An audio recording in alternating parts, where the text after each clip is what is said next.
5 миллион теңге жәрдемақы беріледі. Жәрдемақы кімдерге берілетіні туралы бүгінгі видеода айтатын боламыз. Видеоны бастамас бұрын видеоға лайк басып, каналға жазылып, комментарий қалдырыңыздар. Бұл біз үшін ең үлкен қолдау.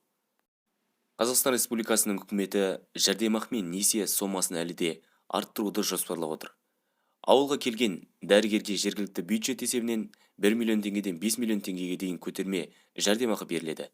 Медициналық кадрларды ауылға тарту үшін білім беру гранты бойынша оқуға түскен түлектерге 3 жыл бойы жұмыс істеу міндеті жүктелген болатын. Бұл туралы премьер-министр Әлихан Исмайылов Сенат депутаттарының сауалына берген жауабында айтты.